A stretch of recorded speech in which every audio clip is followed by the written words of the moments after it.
E aí galera, beleza? Tudo certo com vocês? Então, não sei se vocês perceberam, mas eu tô com esse estilo novo, meio que não tão bem, porque eu mesmo cortei meu cabelo, pela primeira vez eu decidi, sabe, fazer aquela inspirada na Britney no tempo de crise. E aí eu fiz a minha barba e eu falei, poxa, por que não, né? E como vocês podem ver, ficou uma bela de uma bosta. E eu ainda de cara ganhei o quê? A habilidade de virar o cover do Thiago Bravanel novamente. Olha só, coloco o óculos, cover do Thiago Bravanel. Olha só, cadê o tio Silvio? Então eu vou fazer esse vídeo sem óculos só para não ficar tão caricato. Mas por que eu tô trazendo esse vídeo agora e não um vídeo lá do Genero da Saúde, que teoricamente seria a continuação que eu deveria fazer? Porque minha irmã fez o teste e aí eu achei que de repente poderia ser mais legal, de repente se eu pegar alguns resultados meus e comparar com dela, não sei. De repente vai ser um vídeo melhor do que só eu falar que eu tenho, sei lá, cera de ouvido molhada geneticamente. Beleza? Então, mas por que eu fiz, por que eu estou fazendo, na verdade, esse vídeo aqui, né? Porque nesses últimos tempos eu tava, né, lendo algumas coisas, vendo algumas séries e tudo mais, e aí, por indicação do meu amigo Nelson, eu comecei a ver aquele anime, né? Fazia muito tempo que eu não via nenhum anime e tal, Attack on Titan, né? E aí nesse anime, não sei se vocês viram, mas existe um grande mistério por trás dos titãs e tudo mais. Tem essa cidade, né? Esse povo que ele fica dentro de muralhas, né? São 3 grandes muralhas e tal, divididas em alguns setores lá, algumas cidades. E eles enfrentam vários desafios, e um dos desafios que eles têm que enfrentar, além, é claro, de tentar lidar com recursos e tudo mais, são esses titãs, né? Que no primeiro episódio, né, eles estão ali dentro das muralhas, quando de repente aparece um titã colossal e um titã blindado, né, que eles chamam na tradução, e aí eles quebram a muralha mais externa, né? Então aí eles têm que fugir dos titãs que acabam entrando na cidade. Enfim, a série é muito interessante, né? E ela assim, me despertou, né, diversos pensamentos, principalmente porque no meio desse caminho eu estava lendo um livro, né? Na verdade eu comecei a ler esse livro, aqui ó, para vocês. Why Fish Don't Exist. Beleza. Eu tava lendo esse livro, eu comecei a ler ele, na verdade, no ano passado, e eu conheci esse livro, cara, por causa de um TikTok, entendeu? Então, eu tava lá, né, tentando fugir dos problemas do brasileiro médio, assistindo um conteúdo rápido e engraçado do TikTok, e aí, de repente, eu vi um TikTok de uma menina fazendo uma rápida resenha desse livro, falando sobre categorização e como a gente erra ao querer sempre categorizar as coisas e tudo mais, que a vida não é bem assim, que não existe uma ordem tão bem definida quanto a gente pensa. E aí aquilo me intrigou, eu falei, pô, vou ler esse livro. Aí eu não encontrei por nada e encontrei ele num site de pubs lá, aleatório, em inglês, e aí eu, pô, vou ler. Só que esse livro é longo, assim, ele não é um livro grande, mas é um livro que, na verdade, ele começa meio com a história de um antigo amor dessa escritora. Se eu falar alguma leve errada aí nos fatos, é porque eu comecei a ler, tipo, ele no ano passado, e aí eu terminei de ler ele agora, basicamente, né? Então, tipo, eu não reli de novo, eu só aceitei as minhas memórias do que eu tinha lido e continuei até o final. Esse livro, basicamente, é uma biografia de um cientista que ele tinha esse almejo, né? Essa vontade de categorizar lá os peixes e tudo mais. E aí, por causa dessa motivação dessa escritora, ela começa a pesquisar sobre esse cara. E aí o livro começa falando, né? Eu até separei alguns tópicos aqui para falar desse livro, porque eu não sou bom de resenha, entendeu? Dos livros, porque eu não sou um assíduo leitor. Mas aí o que acontece? No início do livro, falando desse cientista aí, que eu até esqueci o nome dele, eu acho que é David lá, e eu também não aprecio muito esse brother, porque ele é um cara meio do mal. Depois a gente vai ver por quê. Depois não vou fazer a resenha desse livro todo. Já me embolei aqui na minha explicação. Mas a primeira parte do livro, né, é justamente a autora lá discutindo sobre colocar ordem no caos. Por quê? Porque esse cientista aí do livro, esse David, né, deixa eu ver até se o nome dele é verdadeiro. É David Starr Jordan. E aí o que acontece? Ele tem essa parada dos peixes, de categorizar, então chega num momento que ele conseguiu categorizar vários peixes lá. E aí ele coloca em jarros os peixes, e aí acontece uma parada, tipo, tem uma tempestade, aí cai todos os frascos que tinham os peixes com os nomezinhos que ele tinha identificado, e embolam tudo. Só que aí esse cara, ele não estava disposto a, por exemplo, abandonar esse trabalho dele. Caramba, ele perdeu todo o trabalho dele, toda a categorização que ele fez dos peixes, e aí não estava satisfeito com isso. Então ele faz o seguinte, olha, eu vou colocar ordem no caos, não importa.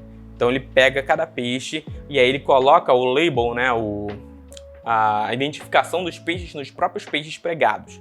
Então não importa se o vaso quebrar, se acontecer alguma coisa, os peixes vão estar identificados neles mesmos. E aí seria a primeira tentativa desse cara aqui de colocar a ordem no caos. Fazendo isso, ele impedia que a tempestade, aquela parada que tinha terminado com o trabalho dele, fosse fazer isso de novo. Ele estava tentando conter esse caos aí da categorização dele. Será que tem algum jeito de você domar o caos?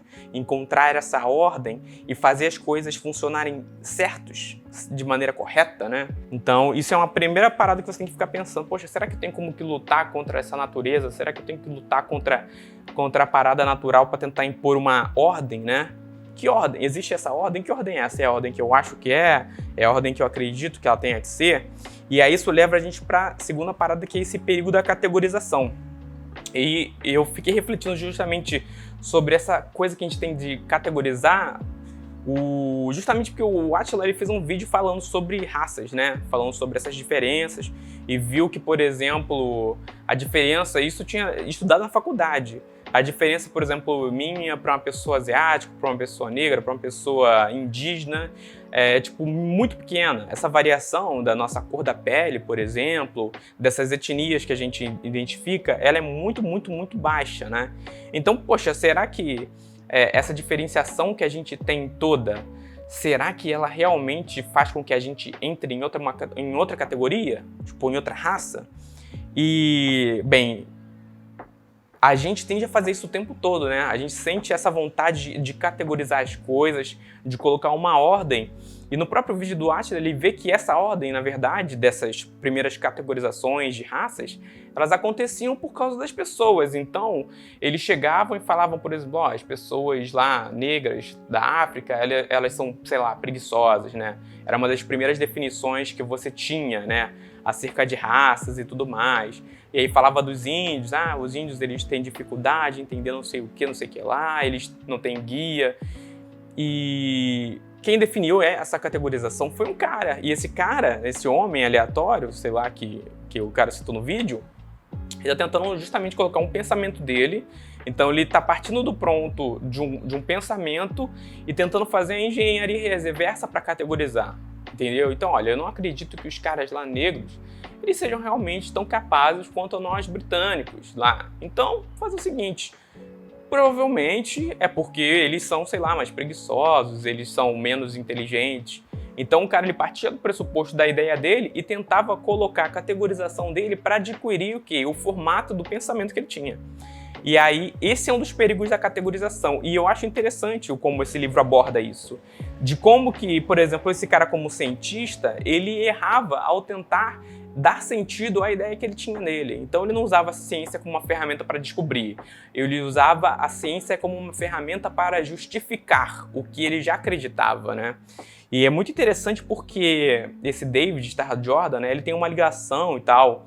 E muitos cientistas aqui nessa época, claro, tinham uma ligação com o movimento religioso e tal.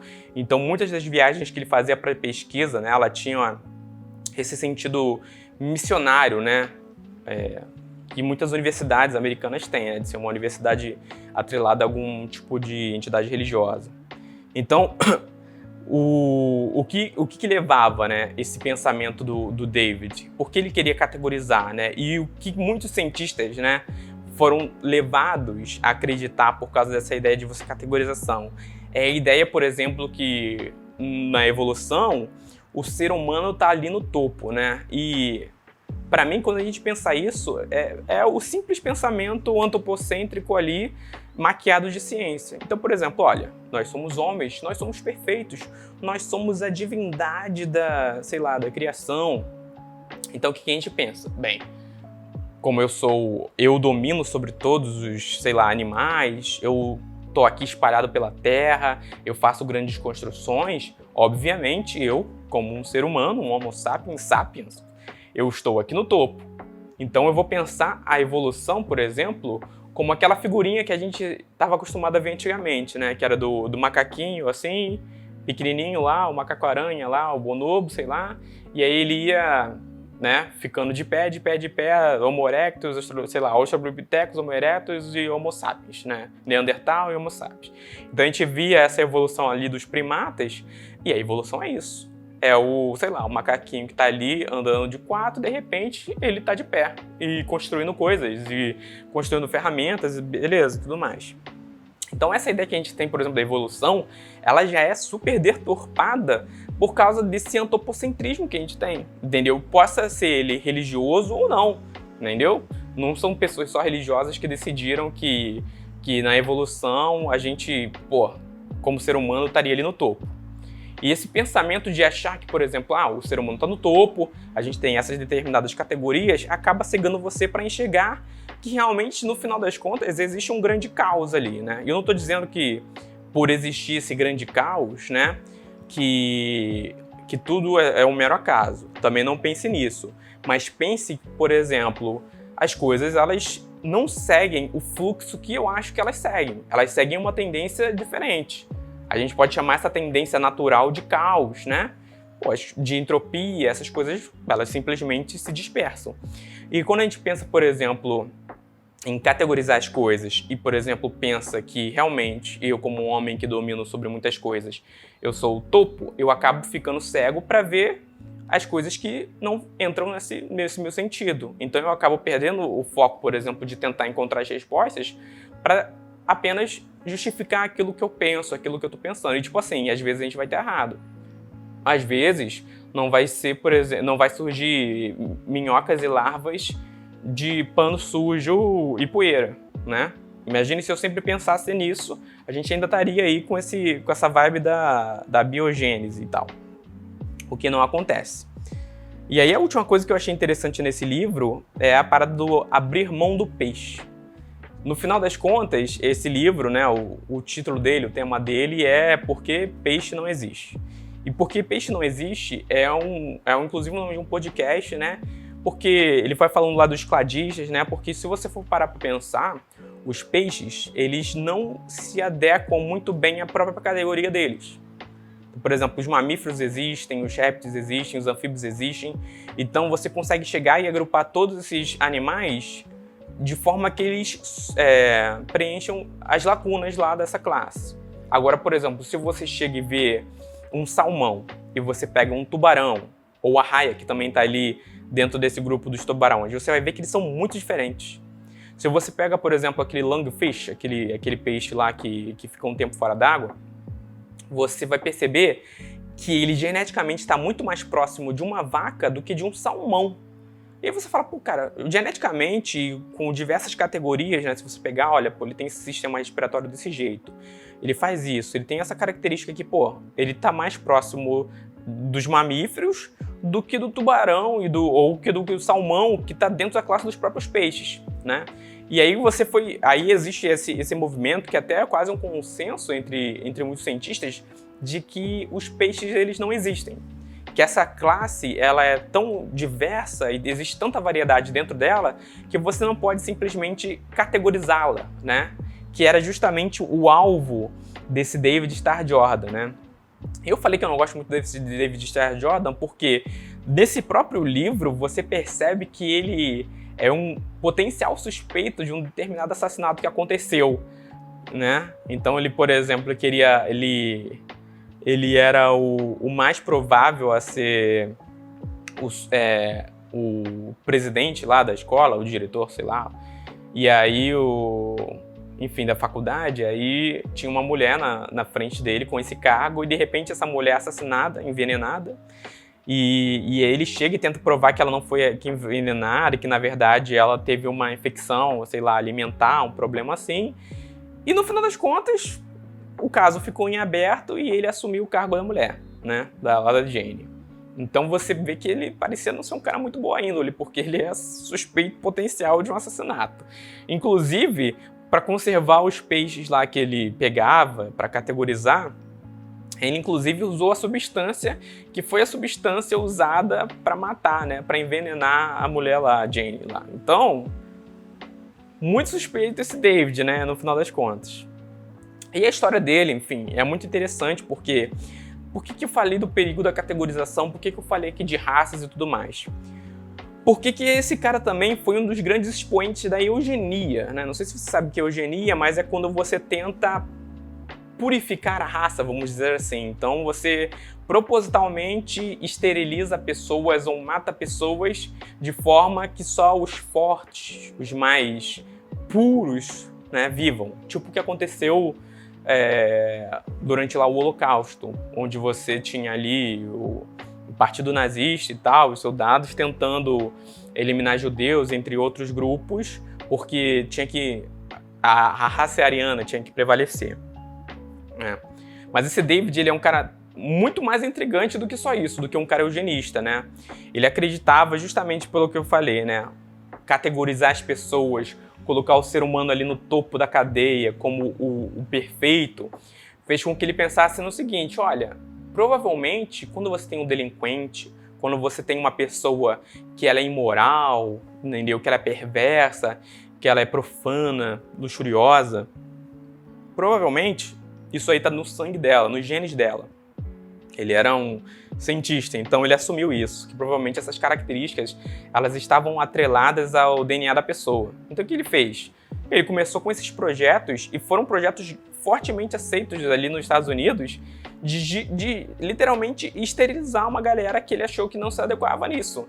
Então, seja pessoas que tinham envolvimento, famílias de pessoas que tinham envolvimento com algum tipo de crime ou praticavam algum tipo de costume que era mal visto pelaquela sociedade ali, e isso abre mão para várias coisas, não só raça, mas também, sei lá, homossexualidade e tudo mais.